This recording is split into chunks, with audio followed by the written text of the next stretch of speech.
भाऊ, जिल्हा परिषद आणि पंचायत समितीच्या निवडणुकीच्या निमित्ताने जोरदार सगळ्याच पक्षांनी जोरदार प्रचार सुरू केला आहे आणि देवगाव रंगारी जिल्हा परिषद गट आणि ताडपिंपळगाव गणामध्ये पण भाजपने जोरदार तयारी सुरू केली, त्याच्यामध्ये उमेदवार पण उभे केले. काय सांगाल त्याबद्दल? नक्कीच आमच्या देवगाव सर्कलमध्ये गेल्या 10 वर्षापासून एकाच कुटुंबाला जवळपास या ग्रामस्थांनी म्हणजे आमच्या सर्कलच्या सर्व लोकांनी त्यांना निवडून दिलं, पण ते या लोकांच्या आशा अपेक्षेला निरर्थक ठरले. त्यांनी कुठलेही या सर्कलमध्ये 10 रुपयाचंही कुठले काम केलेले नाही.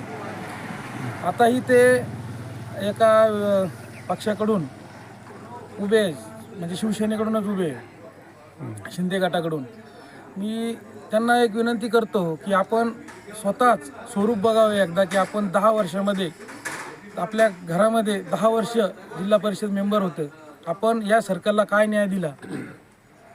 त्यामुळे आज आम्ही आता वैयक्तिक मी ग्रामपंचायत सदस्य आहे आलापूर ग्रामपंचायतचा. आम्ही वारंवार त्यांनाही बरेच वेळेस निवेदन दिले, पण त्यांनी कुठल्याही प्रकारचा रिस्पॉन्स दिला नाही व कामं केले नाही माझी मेंबर. आता ते पुन्हा अपेक्षित आहे की लोक आम्हाला निवडून देतील विशिष्ट जातीच्या बळावर किंवा याच्यावर. त्यांना फक्त जातीवर राजकारण करायचं आहे, त्यांना कुठल्याही प्रकारे विकासावर राजकारण करायचं नाही. त्यामुळे इथं या सर्कलमध्ये माननीय संजयजी गव्हाणे सर यांनी आपल्या पक्षाच्या अनेक नेत्यांकडून काही असे ना, पण थोडंफार प्रकरणामध्ये कामं पद नसतानाही कामं केलेली आहे. आणि त्यांच्याबरोबर खाली पंचायत समितीला आमच्याकडून ताडपिंपळगाव गणातून सुशिक्षित उमेदवार व समाजसेवक, समाजकार्यात कायम अग्रेसर असणारे आणि समितीचे आंदोलनातही कायम अग्रेसर असणारे आमचे मित्र समजा विजू हार्दे हे या भाजप पक्षाकडून या गाण्यातून निवडणूक लढत आहे व देवगाव गाण्यातून तिकडून पण समाजसेवकाचे एक जनसेवकच म्हणून ललित स्वराज्य यांच्या पत्नी याही तिकडून इलेक्शन लढत आहे.